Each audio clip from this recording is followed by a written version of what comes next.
At 69, Tom Hanks is at that rare point where he doesn't need to chase approval, and that's exactly why people pay attention when he talks. Not because he's suddenly spilling secrets, but because he spent 4 decades learning how Hollywood actually runs. On reputations, relationships, timing, and the quiet decisions you make when the cameras are off. When people whisper about power moves and inner circles, they're usually not talking about a single conspiracy. They're talking about the invisible web of trust, loyalty, and influence that decides who gets opportunities, who gets protected, and who gets left out in the cold. And in that web, names like Rob Reiner keep surfacing, not as villains, but as symbols of how long-standing connections can shape the industry's temperature. Tom's story didn't start with red carpets or easy wins.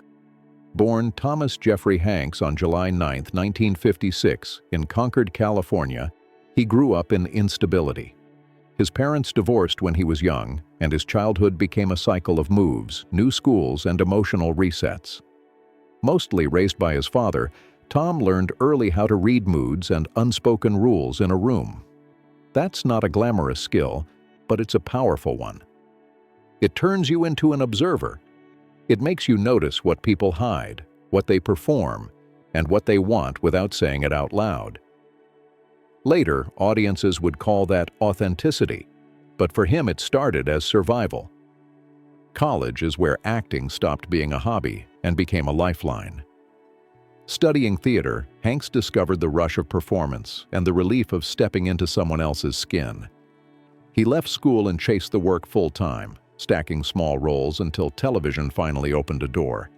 In the early 1980s, Bosom Buddies made him familiar to audiences, and it sold him as the lovable funny guy with physical comedy and warmth. But that label can be a trap. For a lot of actors, it becomes the ceiling. Tom treated it like a doorway. The late 1980s forced the industry to recalibrate. Splash Big and A League of Their Own proved he could be comedic without being shallow and emotional without being melodramatic. Big was the moment people couldn't ignore. He played innocence with intelligence, wonder without cheap winks, and vulnerability without pleading for sympathy. Even in a high-concept story, he made it feel human. That's when it clicked. Hanks wasn't just charming, he was controlled.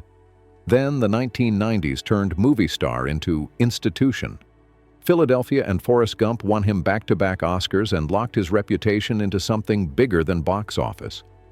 Philadelphia mattered because it pushed empathy into the center of the room during a period when stigma was still loud. Forrest Gump looked simple on the surface, but it carried grief, loyalty, endurance, and loneliness underneath. The thread connecting those performances wasn't volume. It was restraint. Hanks could communicate a whole emotional collapse with a pause, a look, a breath he didn't fully release. From there, he didn't coast. He stacked roles that demanded credibility and range. Apollo 13, The Green Mile, Road to Perdition, Catch Me If You Can, Captain Phillips, and Sully. Then came Saving Private Ryan, where he showed leadership without glory and the mental cost of war without speeches that tell you what to think. Castaway proved he could hold a film almost alone, using silence, exhaustion, and time as part of the performance.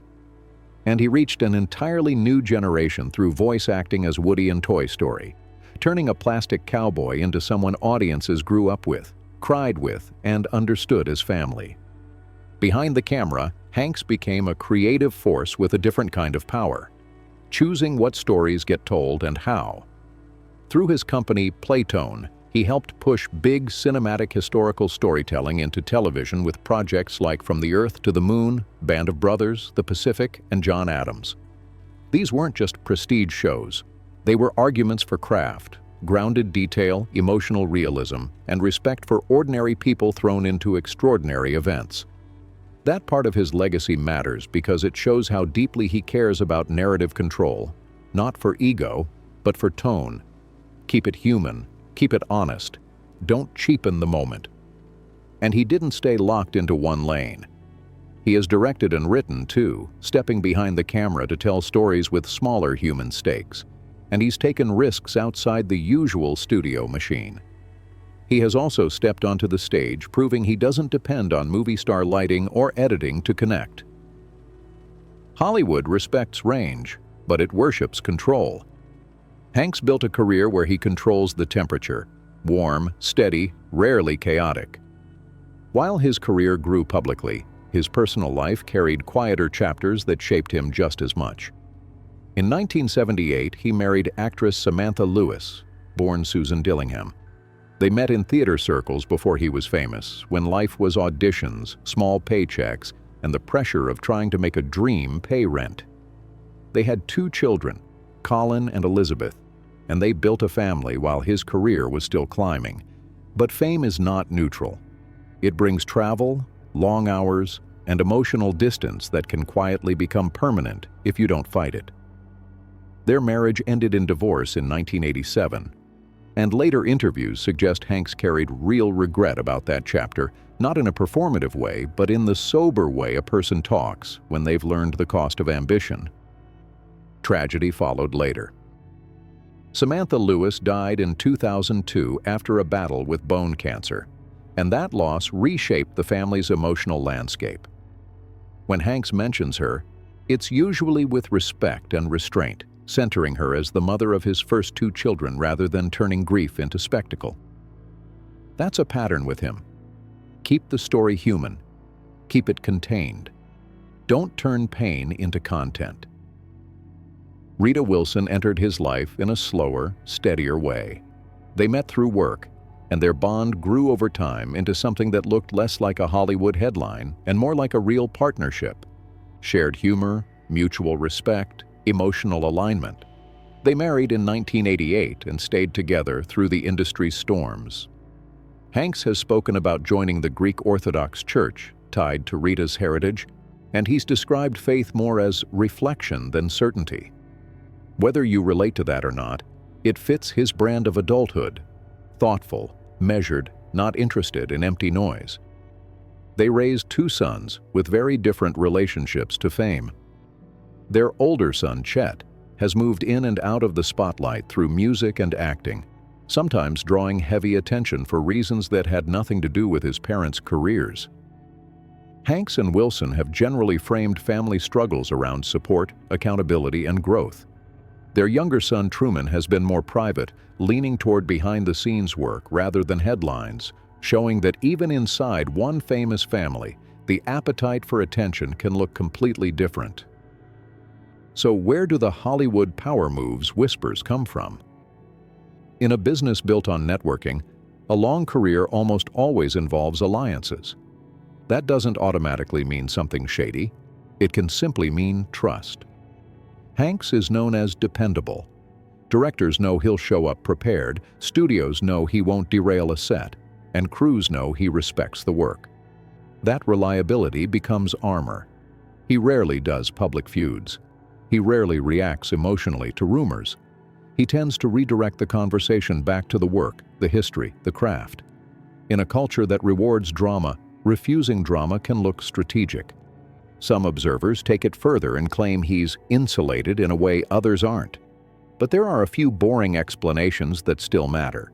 He picks projects carefully, he avoids messy public behavior, and he treats the work like a job instead of a party. That's not conspiracy. That's discipline. Still, in Hollywood, perception becomes its own reality, and people love a theory when someone stays liked for a long time. The America's Good Guy label is powerful, and once a label sticks, people start testing it, looking for the seams, reading old interviews with sharper ears, wondering what's being said and what's being avoided. Rob Reiner keeps entering the discussion because he sits at a crossroads of Hollywood influence, an established filmmaker with deep relationships and a public profile that extends beyond movies. He's attached to a run of films that became cultural markers. This is Spinal Tap, The Princess Bride, When Harry Met Sally, Misery, and A Few Good Men. Those titles keep his name circulating, and they keep him in the same conversations as people like Hanks, who built their brands on accessibility and emotional clarity. So when people say inner circle, they often mean the long-running network of creators who can still open doors, still shape the room, still get the benefit of patience when others don't. What Hanks has consistently defended across interviews over the years is sincerity in storytelling. He's drawn to work that treats the audience like adults, stories with empathy, nuance, and room for disagreement. Reiner's best-known work, whatever you think of his public persona, is remembered for human-scale emotion and characters trying, imperfectly, to do the right thing. That's the kind of filmmaking Hanks tends to praise. Not movies that lecture the crowd, but movies that invite the crowd in and let them feel something without being scolded into it. And that's the bigger point. Hanks didn't just survive Hollywood. He learned how to move through it without losing the public's trust. Part of that is talent. Part of it is temperament. Part of it is choosing collaborators who won't burn the room down. And part of it is knowing when not to talk. Subscribe for follow-ups and updates so you don't miss future parts, because the stories people think they know often change when you trace the full timeline instead of the headlines. So what do you think? Is Tom Hanks simply the rare combination of talent, discipline, and decency? Or do you believe the long game, relationships, alliances, and careful silence, matters more than people admit? Drop your thoughts in the comments below, hit that like button if you felt something real, and don't forget to subscribe for more stories from the Golden Age and the next chapter coming soon.